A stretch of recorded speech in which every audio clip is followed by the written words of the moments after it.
এই ভিডিওতে আমরা উপপাদ্য 6 দেখে নেব, যেটা ক্লাস 8-এর 9 নম্বর চ্যাপ্টারে রয়েছে, ত্রিভুজের দুটি বাহু ও তাদের বিপরীত কোণের সম্পর্ক চ্যাপ্টারে। তো স্টেটমেন্টটা দেখে নাও। প্রথমে বলেছে একটি ত্রিভুজের দুটি কোণের পরিমাপ সমান হলে, তাহলে এই বিবৃতির এইটা হচ্ছে আমাদের প্রদত্ত যে একটা ত্রিভুজের দুটো কোণের পরিমাপ সমান, মানে দুটো কোণের মান সমান। এবার কি প্রামাণ্য দেখো, বলছে তাদের মানে কাদের, ওই দুটো কোণের বিপরীত বাহুগুলির দৈর্ঘ্য সমান হবে। তাহলে এইটা আমাদের হচ্ছে প্রামাণ্য, মানে প্রমাণ করতে হবে কি না, তাদের মানে এই যে দুটো কোণের পরিমাপ সমান বলেছে, তাদের বিপরীত বাহুগুলোর দৈর্ঘ্য সমান হবে। তাহলে আমরা একটা ত্রিভুজাকে এঁকে নেব, তারপর এই ত্রিভুজটার একটা নাম দিয়ে নিলাম এবিসি। বলেছে কি না, একটি ত্রিভুজের দুটি কোণের পরিমাপ সমান হলে, আমি ধরে নেব যে কোণ এবিসি এর সাথে কোণ এসিবি সমান। তাহলে কি বলছে, তাদের বিপরীত বাহুগুলির দৈর্ঘ্য সমান হবে। বিপরীত বাহু মানে কি, কোণ এবিসি এর বিপরীত বাহু কে এসি, আর কোণ এসিবি এর বিপরীত বাহু এবি। তাহলে এসি আর এবি এই দুটো বাহু হচ্ছে সমান হবে। তাহলে আমরা স্টেপ বাই স্টেপ এগোবো। ছবি আঁকা হয়ে গেছে। প্রথমেই সাধারণ নির্বাচনে যেটা হয় সেটা হচ্ছে ছবি আঁকতে হয়, সেটা আমরা এঁকে ফেলেছি। দেন প্রদত্ত লিখব। তো ধরে নিচ্ছি, কারণ ত্রিভুজটার কথা বলা হচ্ছে, পার্টিকুলার ত্রিভুজটা এবিসি হচ্ছে। ধরি ত্রিভুজ এবিসি এর কি না, দুটো কোণের পরিমাপ সমান, মানে এবিসি কোণ, এই কোণটা সমান হচ্ছে কোণ এসিবি। তাহলে ত্রিভুজ এবিসি এর কোণ এবিসি সমান হচ্ছে কোণ এসিবি, দুটো কোণের পরিমাপ সমান হলো। তাহলে প্রামাণ্যতে কি পাবো না, কি আমাকে প্রমাণ করতে হবে, সেটা হচ্ছে এটা, এবিসি কোণের বিপরীত বাহু এসি সমান হবে এসিবি কোণের বিপরীত বাহুর সঙ্গে। তাহলে তোমরা শুধুই লিখে ফেলতে পারো যে প্রামাণ্য এসি সমান এবি। আর যদি একটু ভালোভাবে লিখতে চাও তাহলে এইভাবে লিখবে, ত্রিভুজ এবিসি এর যেটা লেখা আছে দেখো, সমান পরিমাপের দুটি কোণ, সমান পরিমাপের দুটি কোণ, আমরা অলরেডি দুটি কোণ ধরে নিয়েছি, কি কি, কোণ এবিসি আর কোণ এসিবি। তাহলে কোণ এবিসি ও কোণ এসিবি এর বিপরীত বাহুর দৈর্ঘ্য সেটা বলেছে সমান। অর্থাৎ দিয়ে লিখে নেব, অর্থাৎ তোমরা লিখবে কি, এবিসি কোণের বিপরীত বাহু বললাম এসি, আর এসিবি কোণের বিপরীত বাহু এবি। তোমরা প্রামাণ্যতে শুধু এটা লিখলেও কোনো অসুবিধে নেই, ঠিক আছে।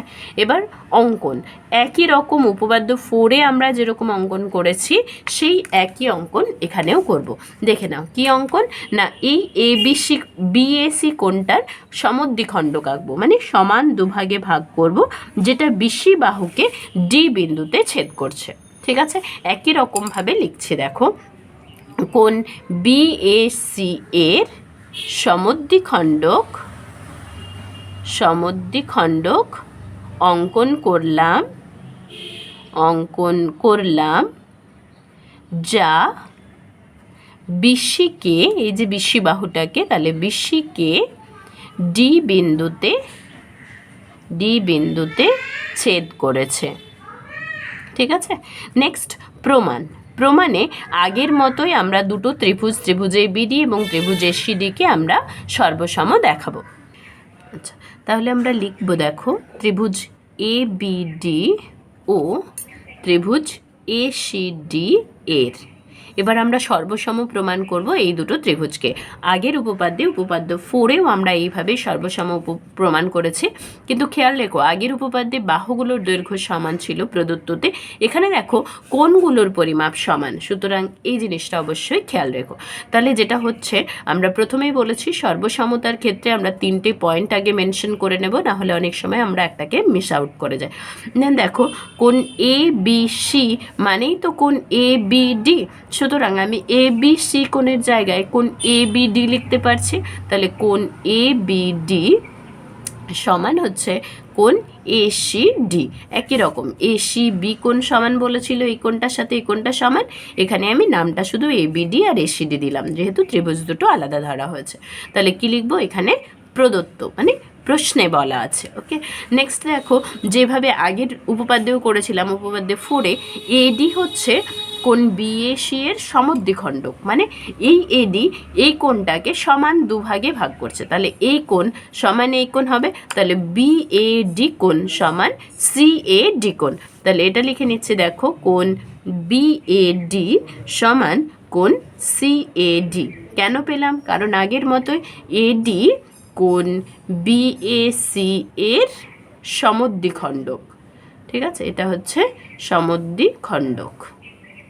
আচ্ছা, তাহলে দুটো কোণ পেলাম। আরেকটা দেখো, যেরকম আগেও করেছি, এডিটা দুটো ত্রিভুজেরই রয়েছে, সুতরাং লিখব এডি সাধারণ বাহু বা কমন, এটা সাধারণ বাহু। ঠিক আছে, তাহলে দুটো ত্রিভুজ তিনটে কন্ডিশন ফুলফিল করলো, অতএব আমরা বলতে পারছি ত্রিভুজ এ বি ডি সর্বসম ত্রিভুজ এ সি ডি। সর্বসমতার চিহ্ন এটা। কি শর্ত অনুসারে? দেখো, সর্বসমতার কি শর্ত নিজেরাই নির্ণয় করতে পারবে। দুটো কোণ একটা বাহু, তাহলে অ্যাঙ্গেল অ্যাঙ্গেল সাইড এই শর্তানুসারে। ঠিক আছে, তাহলে শর্তানুসারে এই দুটো ত্রিভুজ তো সর্বসম হয়ে গেল।